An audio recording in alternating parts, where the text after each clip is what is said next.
Thank you for joining us on the EBPL podcast.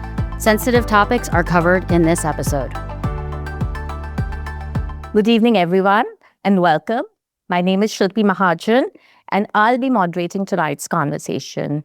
But before I start, I would like to tell you that this conversation was brought to you by East Brunswick Public Library in collaboration with the Indian Cultural Society of East Brunswick, the New Brunswick Free Library, and AAPI, East Brunswick. Now, as someone who's deeply interested in storytelling, emotional landscapes, when I read this book, I was truly moved by the way our author understands ourselves and one another. And Men Like Ours literally resonated with me as one of those books. So thank you for being here tonight for this special conversation around the book. Now, stories that tell us about relationships, they usually tell us what people say to each other.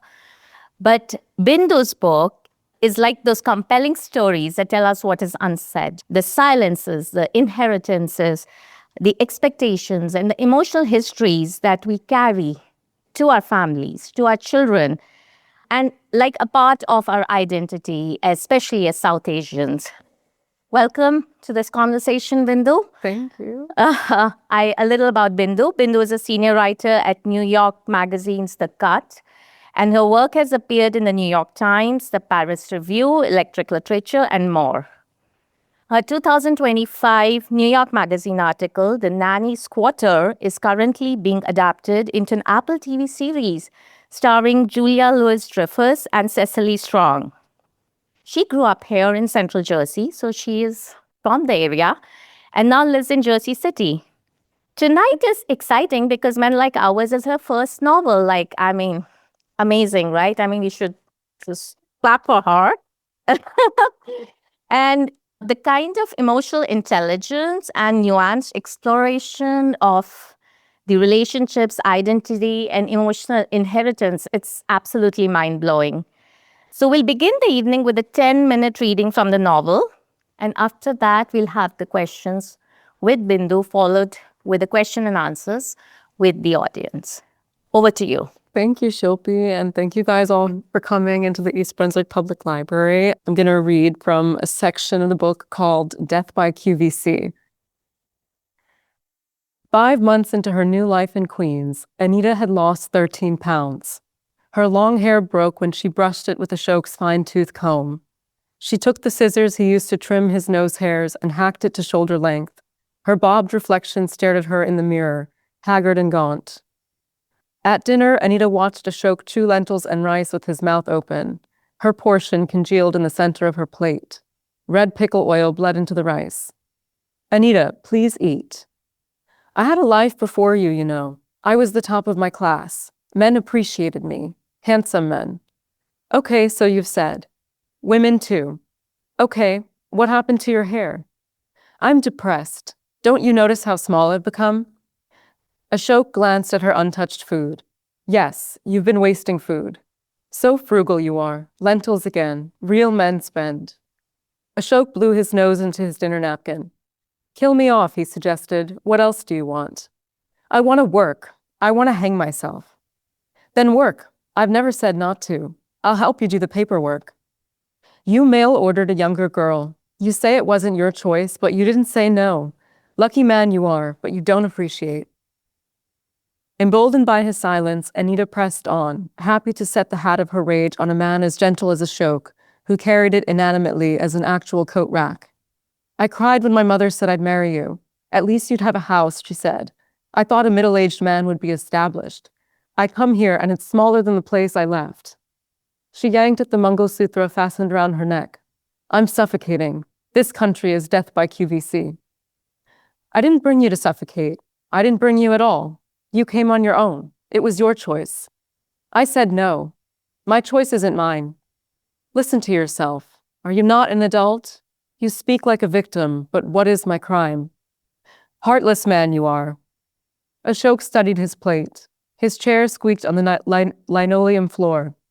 Anita felt his fingers, tacky from the rice, on the nape of her neck. For one thrilling second, Anita thought he'd choke her. The veneer of the gentleman cracked, and waited for the vertiginous dark. Instead, he hooked a finger under her chain and tugged. Gold and black beads splattered across the floor. As quickly as Ashok made the mess, he swept it away. He gathered the beads in a drawer and set his dish in the sink, then ate the leftovers from Anita's. He washed both plates. "Leave when you'd like," he said. "You'll get your papers, start somewhere new. Isn't that what your mother calls and tells you to do?" Before the arrangement, Ashok had loved the woman in the apartment below, the divorcee with the Mario Kart sons, who walked with Anita on frigid afternoons and kept an eye on her sadness. He'd wanted to marry her, but the divorcee wasn't part of his community, and his family disapproved. They accused her of being opportunistic and cruel, conning a single, unfettered man into raising a deadbeat's mess. They promised to find Ashok a young bride instead. He told them, can you imagine, that he didn't care what she looked like, the divorcee told Anita on one of their walks. "He didn't tell you?" "No," Anita said. By then she'd come to look forward to the outings. The divorcee made a meager salary as a court stenographer, but she was a spendthrift and stopped to buy snacks off the street. Pillowy bao buns with curried mustard greens inside, egg yolk custards. That afternoon, she'd bought Anita a soft vanilla ice cream cone enrobed in a hard shell. Anita had refused. "You're wasting away," the divorcee told her. The women sat on a park bench. The red coating tasted of plastic. "I figured he'd told you," the divorcee said. "Old history, of course." The story nauseated Anita, though she didn't understand why. Anita thanked the woman for the ice cream and the history. She walked back to the building alone, up the narrow steps to the studio. She slid her suitcase, not entirely unpacked, out of the bedroom closet. Inside were her summer clothes, the few photographs developed from the wedding. Anita slid the top photo out. In it, she and Ashok, in his ivory turban and thick black eyeglasses, stood in profile, hands entwined.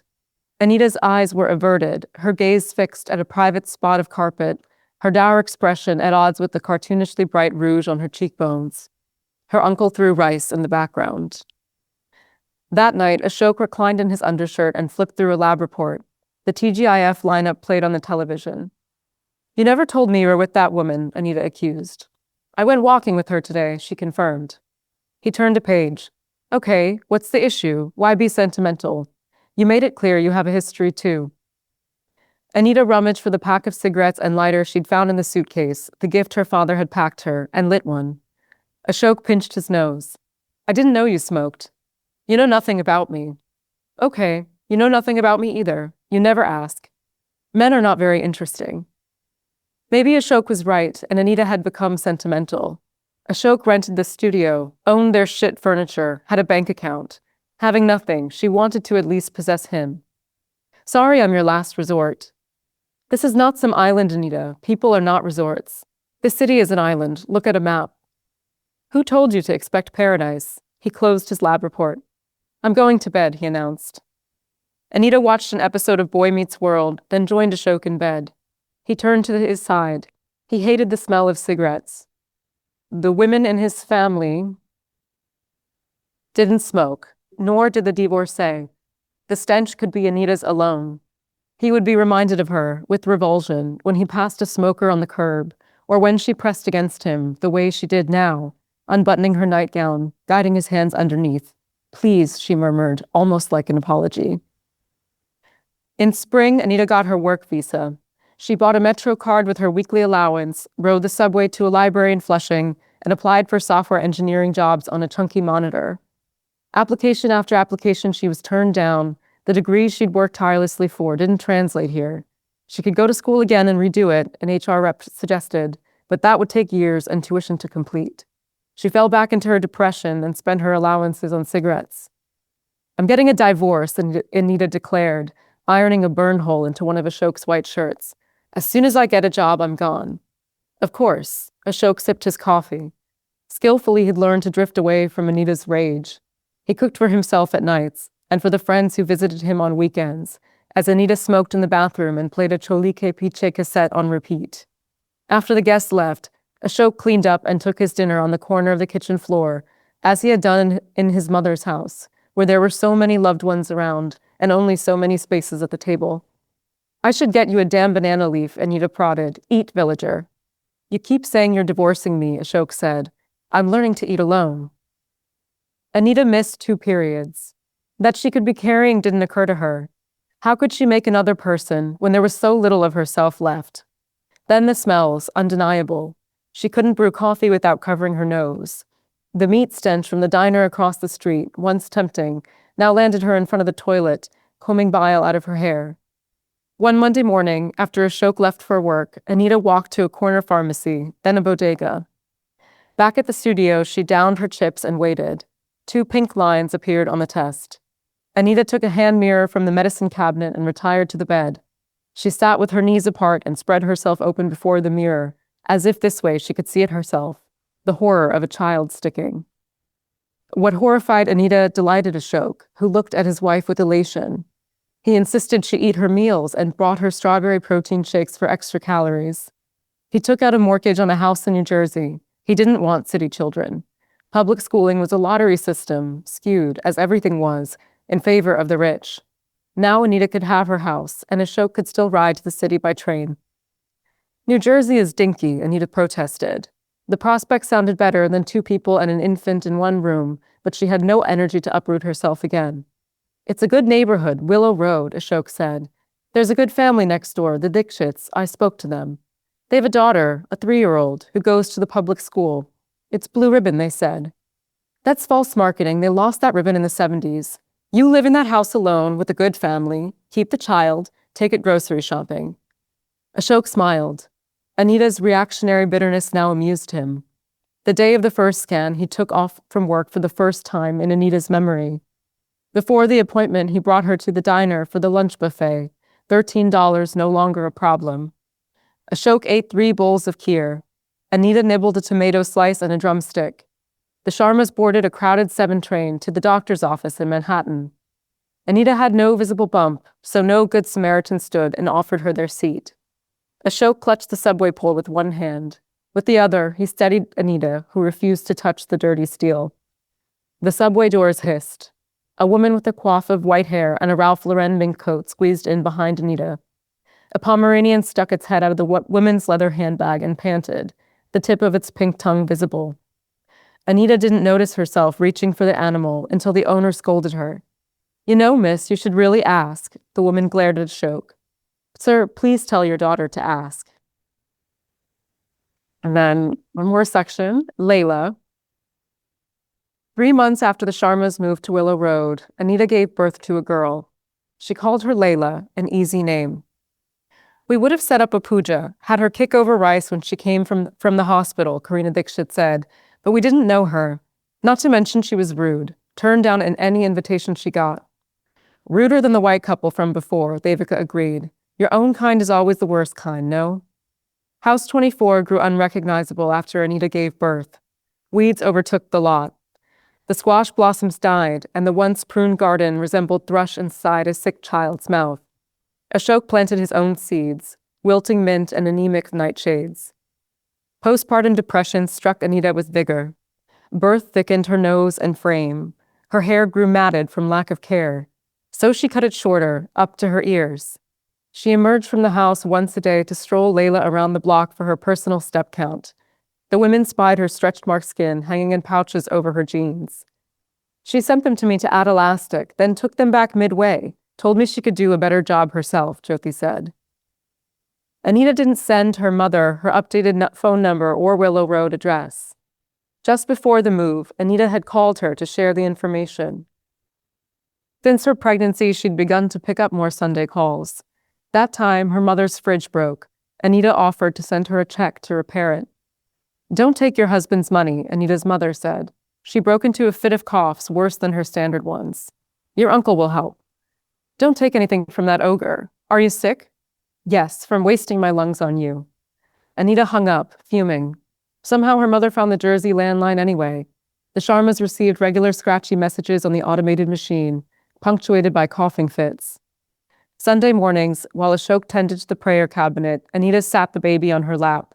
She lit up a cigarette, smoked, and played the messages back on the machine on speaker. Dear Anita, the messages began. That's your Aji, Anita told Leila, a witch. For 11 weeks, the messages collected. Though Anita wanted to check in on the cough, the mention of the uncle soured her. Congratulations on the child. Weather is awful. Dear Anita, still you have not forgiven me. You'll get lines in your face from the anger. Dear Anita, the neighbor ordered a pickle jar. Dear Anita, please forgive me. Dear Anita, don't be stubborn. Dear Anita, you think you are too good for that man, too smart and too pretty, but he's a good man. Dear Anita, today the neighbor brought a new dog. I thought of how you loved the old one. Dear Anita, think. Would you be in America if not for me? Who would have married you here but a drunkard? Look at your father. Dear Anita, maybe yes, it's true what you told me, that even a loser can come to America. Dear Anita, the cough is not as bad as it sounds. Dear Anita, what are the baby's measurements? I'm sewing a frock. Dear Anita, dear Anita, dear Anita. The 12th Sunday, no new messages appeared. Anita played the old ones back. That night, the neighbor called to announce that Anita's mother had died of emphysema. Anita's feet numbed. Her body followed suit. Leila cooed in her arms. Ash from the cigarette Anita had been smoking fell on the baby's curls. Anita handed Leila to Ashok, went to bed, and spent the next 7 days there. I didn't hug her when I left, she cried to Ashok when he came with food or brought her the baby to feed. He found it awkward to comfort her. He reminded her to shower. Anita showered. Under the water, she thought of her mother's arms outstretched in the airport, the varicose veins on her skin. I didn't hug her, she cried to Ashok. I punished her. Now, that struck a chord somewhere with some of the people here. So my first question to you is on the writing process. While the parts of the book you read were pretty linear, the structure of the book is pretty non-linear, right? I mean, did you always map the plot out that way, or did the timeline shift during the writing process, like as you were writing the book? Yeah, I think something that guided the structure of the book and the timeline is my love for spoilers. I'm an anxious viewer of TV shows, and I'll often pause something while I'm watching it so I can read a summary of what happens and be prepared, and then go back into it. And I find that like the stories that I still get a lot out of, even knowing what happens, those are the ones that resonate with me the most, because it's not what happens that's interesting, but why it happens and how it does. So I knew that a lot was given up front in the beginning. Like there's a lot that you could kind of figure out about the murder mystery at the get-go. But then I was kind of interested in seeing how we peel back from there and arrive there again. And that's kind of how all the timelines and things took place. Just while you were reading, I could see that there was a emotional weight in the book, and yet there was some comedy, right? How did you balance the emotional depth and the weight of what you were writing and the comic part of it? How did you balance the two? Yeah, I think, well, this book really started in some ways as a story about this teenager in crisis who was being abused and needed to get out of the situation. And I think when I started writing that story, I craved levity because it was so dark. And I think also in a story about grooming requires this level of, to make somebody fearful of something or make somebody silent, you have to be telling them a fiction and some level of absurdity in that. So I think that when I was writing, I just looked for the moments where I myself craved humor or a little bit of levity, and that's how it kind of, this like tonal mishmash. Yeah. I mean, and it makes it easy for us to read the book because it's not, the topic is really dark, and yet there is enough comedy in the book. There's enough moments of, easiness in the book that, one can pull through. Now, I found Anita's character very fascinating because as an immigrant woman, like you have to be, like especially South Asian women, they have to be likable to deserve empathy. And you see that across in that whole, neighborhood. So Anita is a complex character and very bitter, right? I mean, we saw that while you were reading about Anita, and can be tough to love. How do you approach writing a female protagonist who's so deeply flawed and angry, and yet, somewhere in the end, you understand and you feel sympathetic? Yeah. Somewhere. Yeah. Yeah. Well, I think I love stories about the deeply angry women and who are free to be deeply flawed. So I definitely wanted to give her the free rein to do that. And I also think some of it was also a discovery of what is behind this bitterness, and spent a lot of time with her, like exploring different parts of her backstory and then paring down, like, what did the reader need to know about her to kind of understand the way she is now, the emotions that she suppresses, how they kind of come out as rage, and yet, still sympathize with her because she is so deserving of that. Yeah, I mean, it was really interesting to go through the character, as I was reading the book. Now, the context, it's set in this area, right? I mean, New Jersey, suburban, Willow Road sounds pretty much like Oak Tree Road or maybe neighborhood of New Brunswick. So this physical landscape was intentional. Like, how does it shape the way the characters interacted with each other?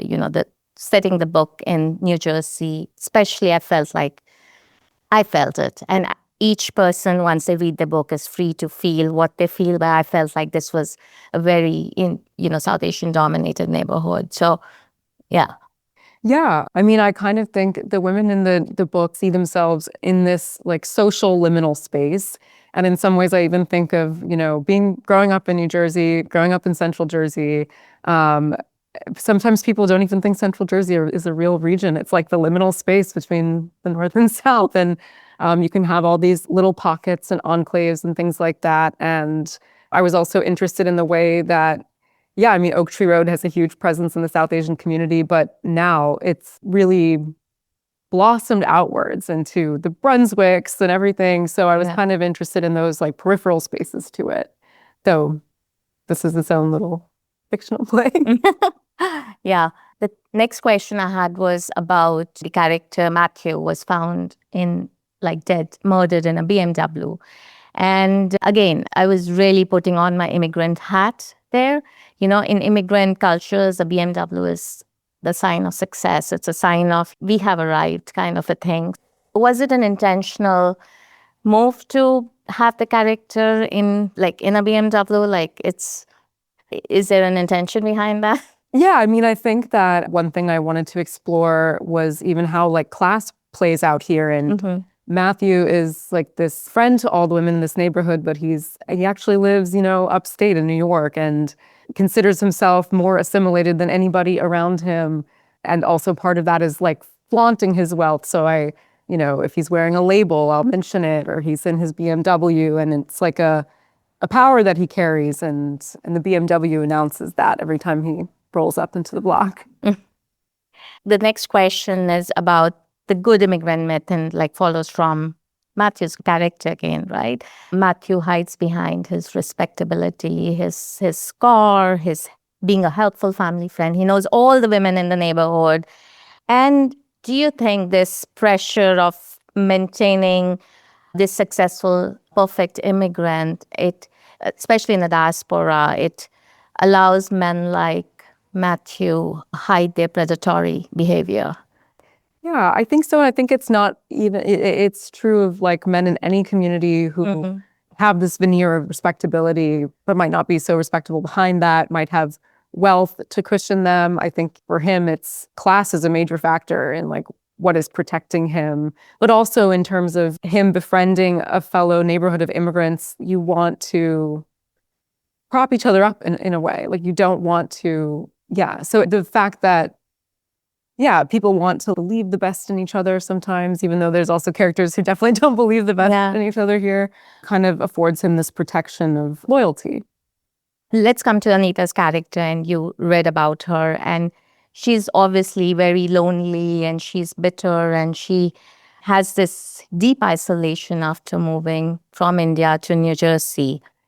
So how much do you think the way the suburbs of America are, the cultural layout and the physical layout of the American suburb, it impacts the loneliness, it impacts the isolation for first-generation immigrant women, especially they're coming from a very bustling place, and then they come and they're transposed here in a place where people really don't talk to each other. So do you think that kind of compounds the isolation?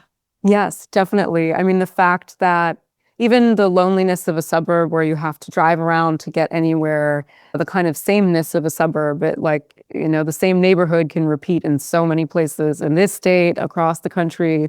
This kind of, I think that sameness really contributes to her isolation, and the fact that it's not really common to live near your family or with your extended family. You're just kind of more single family, individual kind of setup. And I think that is not something that she's necessarily used to. So, I mean, we read about Anita and we read about Leila, and they're both carrying the same wound, right? I mean, they both have their share of trauma, like Anita, the trauma of, moving here and being a first-generation immigrant, married to a middle-aged man, not feeling love, and Leila, because she's being groomed by a man. But they both have different language to process their trauma.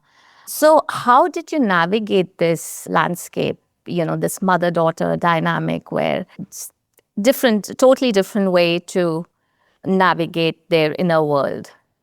Yeah, I think that they definitely, do have very different languages for it. And yet I kind of see them as like drawn from the same deck. So I know that there's ways that they're going to have common ground. And I think it was like fun to explore what is that exactly. I think that they come to see, or so I hope, that there's merit to both of the ways that they're processing it. Anita's very much, she has this saying that she often teaches Leila throughout the book to just bury it and move on, because that's how she knows that's the only way she knows to move past it. And Leila kind of rejects this throughout, like, why would I do that? Like, what is the benefit of that? But then they kind of come to see each other's points of like hashing it all out, and also the importance of forward momentum. And you see that towards the end of the book, where there is that forward momentum and a sort of a convergence. Do you think it's generational, this kind of different language, or is it to do with the fact that culturally they are a little different, like one comes in as an immigrant and one is raised here, or it's across generation, like older people have like a different way of processing the trauma, and the younger generation today has a different way? Yeah, I think it's a little bit of both. I mean, it's their generational divide, it's their cultural divide. Leila has more room to be expressive about these things, and Anita had to kind of bury it and move on. And, it comes out in other ways. But so I think it's a combination of the two. Now we talk about gossip as currency. I have some South Asian women here. So, in immigrant cultures, and gossip pretty much functions like an unofficial social system, right? I mean, there's policing, there is protection, there's connection. So do you view the anti-culture network in the diaspora as a harmful force that silences the victims? Or can it be a way of protective solidarity? Or maybe, in any other culture where this gossip culture is present, do you think it silences or empowers? Yeah, I think it does some of both. Yeah, everybody gossips and it does harm, but it also is informative. It's a kind of way people keep each other socially in check. There's a religiosity to gossip and the power that it can have over people and their behavior. So I think that it depends like how responsibly you wield your gossip. And sometimes it's responsible, sometimes it's pure, delicious fun. And yeah. Again, coming from the gossip, and because of that culture that we have, unfortunately, the community tends to protect its own at the cost of truth, right? I mean, you see that initially in the middle of the book when they wanted to protect Matthew and they wouldn't believe that he's this perpetrator. Do you feel that this kind of community culture that we have created, how does it help with the personal trauma? How do people carry that always behind closed doors? Do you think it perpetuates that kind of silence and trauma, like keeping your trauma to yourself?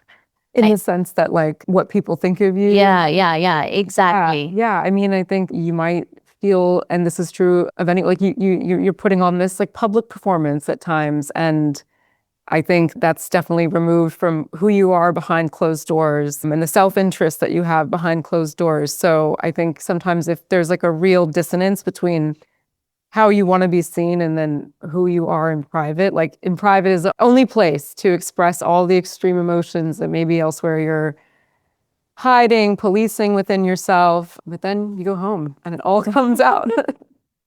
Yeah. So how did you approach writing Anita's mental health arc when the character herself might not have words like depression, anxiety in their vocabulary? Like how did you, was it, how did you manifest it? Because people can see she's deeply depressed. People can, while you're reading the book, you can actually see that she's struggling, mentally. And yet there is no mention of, she doesn't know how to say it. She'll stop talking to her mom. She doesn't want to talk to her husband. She's not eating. So how did create that arc? Yeah. I think I thought a lot about Anita feels this like deep lack of control over her own life and carries a lot of pain and resentment over that fact. And I thought about, well, what does she feel like she can control? Because those are the ways that maybe she will express herself. And then I think one of those ways is through body image. She's always kind of policing her weight. When she's depressed, it goes down, and her hair and her appearance. So she's very comfortable kind of expressing herself in that external way, in a way that she like lacks language for in the more emotional interior sense. So that was one of the ways. And then I think, I was also playing with the fact that because she represses so much, she's also very, maybe like expressive with her anger. I thought like this is a character, in addition to the things that she can't control, she sometimes can't control her anger, her volatility. So she's always exclaiming, I think. So Leila has to reconcile. So Leila was being groomed by Uncle Matthew, and she had to reconcile her love for Uncle Matthew with the realization that he was actually abusing her. What, psychological toll does a betrayal, because this is like a close relationship, but the psychological toll of that betrayal can take on a young person's mind. Yeah, it's immense. And I think it comes out in ways that you might not know. It reverberates throughout your life. I think for Leila, it's also happening at this formative time where she's kind of exploring, growing up, being an adolescent, exploring her kind of burgeoning sexuality. At the same time, she is being kind of cultivated into this object for the use of this older man. And I think that, so she's trying to become a person while also being kind of made into an object. And these things really contribute to a lot of her journey in the story, how these two things brush up against each other. So again, with Leila, like initially, even with Anita, we know that these women are undergoing trauma, and the silence around the trauma, and Leila has enough words to express it eventually, but the silence around trauma becomes secondary trauma itself. What do you think when a community chooses to ignore red flags to maintain social harmony? What kind of psychological impact does that collective denial or gaslighting has on the victims trying to process the experiences? And not just on the victims, the ability of the community as a whole to process these kind of experiences, this mental health issue that may come up. Yeah. Yeah, I think in the case of the women in the book and like the different trials that they face, I think if they feel like there's not room for them to deal with that in public, or it's somehow not appropriate, or, uncouth, or whatever it may be, it just becomes, they might even try to tell themselves that it's not happening. If you're told that, I think that you can often tell yourself that, so that you kind of surveil yourself after being surveilled by others. That's a very interesting one, that you surveil yourself. You see women in South Asian communities surveilling themselves even more than they surveil others. Now, but towards the end of the book, you see like this informal female solidarity. They all get together to get rid of the one who was the perpetrator. So do you see this solidarity as a legitimate path to mental health healing? Or it's more of a survival mechanism that came from the lack of culturally being able to talk about trauma or about mental health? Or culturally, there's not competent material in our communities to talk about these issues. So what do you think? Yeah, I think it's kind of both. Like it's that kind of the help that it can offer people is born out of necessity. And it's, well, if I'm not going to seek help otherwise, if I can turn to a neighbor or, turn to someone and kind of believe that we can care about each other, I think that is really healing. Yeah. Yeah. Most of my questions came from a recent mental health conference that we had, especially for South Asian people. And, it was funny that there were women in their 50s who came and sought mental health, like in their 50s. So it kind of resonated so deeply with me because as women, like in the community, we tend to lean on each other. And yet, when you turn a certain age, you tend to realize, oh, things are empty and it feels like your book touches that emotional reality with enormous compassion towards the women in the stories. So my last question to you is, this is your debut novel, and debut novels often carry years of labor behind them. So any advice that you have for our people here who might just have like an idea in mind, ready to bloom and put it into writing? Oh my gosh. Well, just see it through to the end. And if you have any little voices in your head that are telling you not to do that, just see it through to the end. You never know. And just don't get too down on yourself, I would say, because it can be a really downer kind of process. So I open the floor to all of you, if you have any questions and answers. Thank you for the book. I was very excited when, I was invited to come here. I do have to say, I haven't read the full thing. I'm still on Friday. Anita, I think, is just talking to Karina about childcare and all that. So I'm still there, but I got the gist of what was going on. My question is, it was such, at least in the first half of the book, it is such a predominantly female story. Why did we have to center the title on a man? Thank you for reading and thanks for coming. I kind of see the title as like the Trojan horse that actually brings in the women. It's in some ways like maybe they have centered men in their lives, but really this is a story about them. So I kind of liked almost like it's like a little bit of a dupe in a way. So I was playing with that a little bit. So speaking of the cover, I'm curious about how you got this final package for your book. What was that process like? Yeah. Such a cool cover. So I really love the artist Maria Kumar, also known as more popularly by Hate Copy. She does a lot of pop art with South Asian characters, and I've always loved her work. And I think that a lot of her work is about like community surveillance. So this is like, I think the artist called Peekaboo. And so I sent it to Bloomsbury as one of my, when it was time to conceive of the cover, as one of the images that I liked and made me think of this neighborhood. And then our wonderful jacket designer, Sarah Wood, made this incredible version of it, and Maria Kumar licensed out the art. And yeah, it's so cool. Yeah, it's an epitome of auntie culture. You can actually look at women looking through the window. And they have really great nails. Yeah, and they have really great nails, yeah. Hi. My question is, obviously this story, as many women who have, come here as immigrants, including me. So when you were reading those stories, I could relate myself to many places out there, not exactly the anger part, but then yes. Because most of the time you don't even know what you're feeling until many years later. Okay, so what inspired you to write this? Obviously, this is not your story, right? Because somebody must have definitely inspired you, or you did a lot of survey talking to a lot of women, because this is something real, really real. Yeah. So yes, so that's my question. Yeah, well, I'm glad that it resonated. And, my parents are both immigrants, and a lot of, our social circle growing up was, and I just have had, a lot of observation time and things like that.